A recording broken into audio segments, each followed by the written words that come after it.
Welcome back to Bespoke Edit. I'm going to show you something completely different today. Let's just pop these bits and pieces out of the way.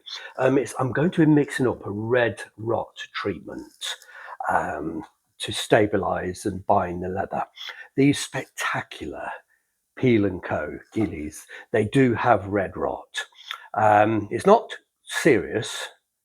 Actually, the condition itself is serious if it's left untreated, but these are perfectly savable. You see, it's got a reddish sort of tinge to the leather, and if I touch it with tissue, it will transfer some of the leather fragments onto the tissue. See, it's not really serious, but it's definitely there. We shouldn't be having red powder. It looks like sand.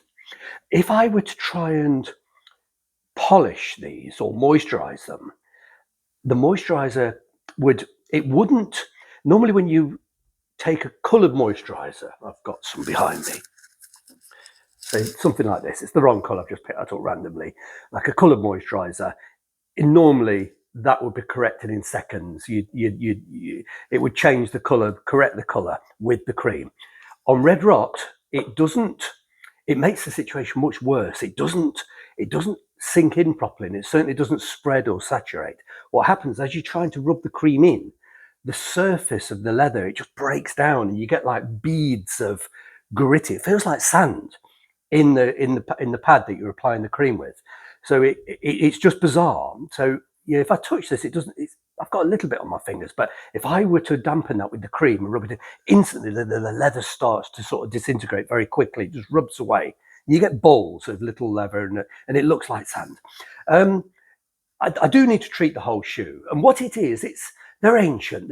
They're from the 1930s, perhaps possibly 1940. When leather and books in libraries, ancient books with leather covers, they suffer from red rot, and it's just moisture in the atmosphere is absorbed into the skin, and then it's kind of it's almost like a fungus, and it breaks down the structure of the leather, and it totally disintegrates. You just end up with like a pile of sand.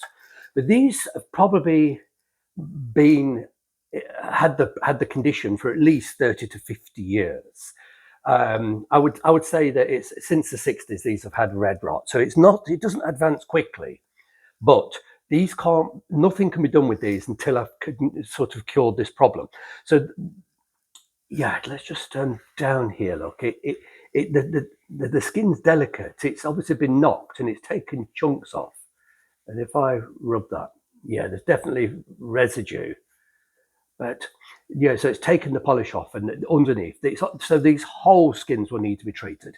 I will clean all of the polish off very delicately with alcohol. I'll let them dry, and then I'm going to mix up. I'm going to do that now. This is a book conserver for vintage antique books with leather, and you can use it on bags, leather, any leather, quite frankly. The brand name is called Klucel G. What it actually is, it's in powder form. It looks like cocaine, actually. It's hydroxypropyl cellulose. Hydroxypropyl cellulose. That's what's in there, and you have to dissolve it in alcohol. That's isopropanol alcohol. There's 100 milliliters in there. I've decanted it out carefully. What you do, you take one teaspoon of the Klucel G and dissolve 1 teaspoon in 120 milliliters or 4 fluid ounces of isopropanol alcohol or denatured alcohol. So but it takes quite a long time. It takes at least 24 hours. Now, what this does, it's a cellulose, and it dissolves into the alcohol solution. Will be completely clear, and when it's totally dissolved, then you can paint it on with a Q-tip or a very fine brush, and it soaks into the skin, takes the sort of dissolved cellulose with it. Then the alcohol evaporates and leaves behind the cellulose, which hardens and binds the powdery leather. And in theory, it leaves the colour completely unchanged, but it would stop all this flaking and powder, and then I'll be able to recolour them as normal. So let's just open this. And I won't be able to treat these today because it's going to take, it's going to take at least 24 hours. And it's just, I don't want to spill this either. Just open that. Now then, I don't have a teaspoon. I've only got is that a dessert spoon? God. Let's just try, and I'm going, oh dear, it's very powdery. Like I say, it looks like cocaine. Is that a teaspoonful? About. It's quite approximate. There we go, that's okay. Let's just pop the lid back on that. Drop this. There we go. And then you just have to sort of stir it and shake it.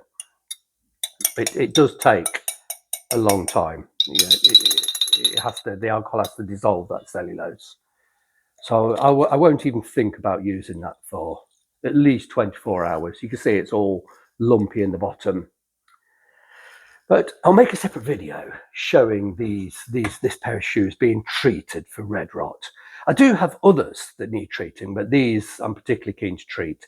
And, you know, I will have cleared away the old polish with alcohol very carefully, let them dry, and then I will, look at that. It turns into like a gel.